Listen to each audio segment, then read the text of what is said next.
What are we doing here? And where are we gonna go? It's like we just woke up one morning and then it's welcome to the show. Don't ask any questions, just go with the flow. Make as much money as you can and try your best not to get broke. Copy everything you see on the TV, from the hairstyles to the clothes, and don't think too often, just do exactly as you're told. And if you ever get confused, then just turn towards the alcohol. You'll still hear your thoughts, then just turn up the radio as you learn to live a lifestyle of drugs, sex, and rock and roll.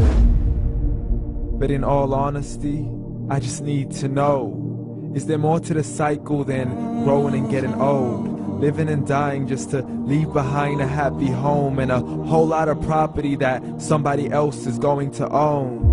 I just really need to know before the casket's closed, 'cause I'm not willing to gamble with my soul, nor am I ready to take any chances. These are just simple life questions and I'm just searching for some answers.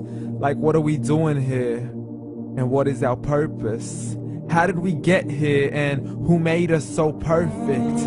And what happens once we go, or is this world all really worth it?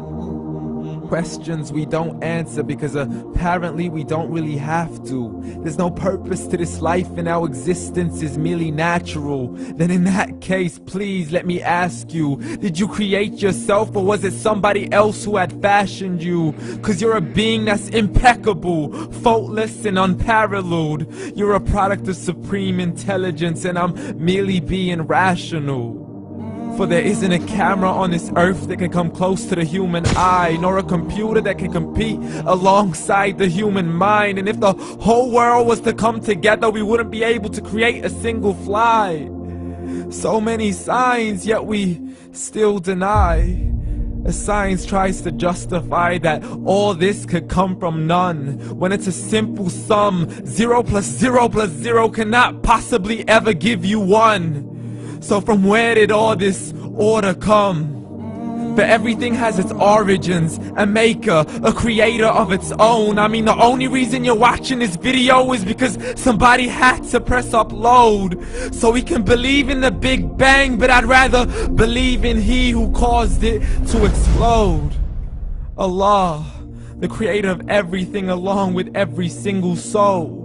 The ever-living, the master, the only one who is in control. Unlike his creation, beyond our imagination. And no, he's not a man, nor does he have any partners in association.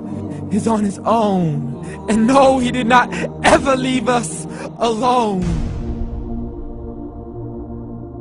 Just like every manufacturer, he left us with an instruction manual. The Quran and Islam, and I'm sorry to jump to conclusions, but it's the only one possible. The only definition of God is the one and only supreme being. It's logical, a book with 0 contradictions, with miracles that are both scientific and historical, all revealed over 1400 years ago. Like the detailed description of the human embryo. The descriptions of the human embryo in the Quran cannot be based on scientific knowledge in the 7th century. To the mountains as pegs holding firm the earth below, and the 2 seas that don't mix in a complete separate flow. To the planets in orbit, alternating night and day as they stay in flow. The expansion of the universe and the creation of everything from H2O. To the stories of the past and the preservation of Pharaoh. To identifying the lowest point in the land where Persia defeated Rome. The gushing fluid that created man in the glands between the ribs and the backbone. And not a word has changed, it's still the same. So please explain how all this was known over 1400 years ago. To a man who couldn't read or write, as he would recite whatever the angels spoke. And if you still don't believe, please try to come up with something that's even close. But you can't, so we took God as a mockery and his messengers as a joke. Muhammad could not read or write.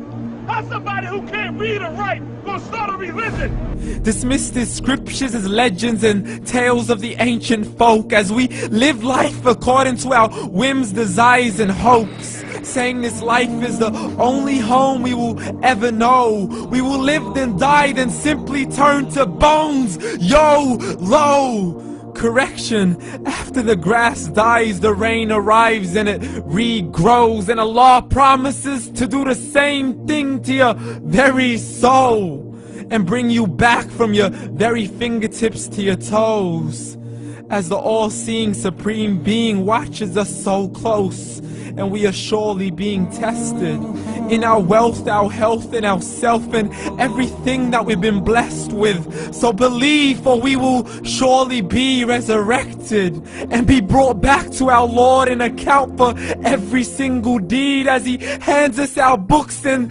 orders us to read. From the bad to the good and everything in between. You yourself are sufficient for your own accountability, so don't be mad at me. You are the one who thought He wouldn't come back to me. I gave you a whole life long to search after me, but you were busy in all that which was temporary. So read, and glad tidings to all those who believed. And if you disbelieve, read. And don't let that day be the first day you find out what your life really means. Read.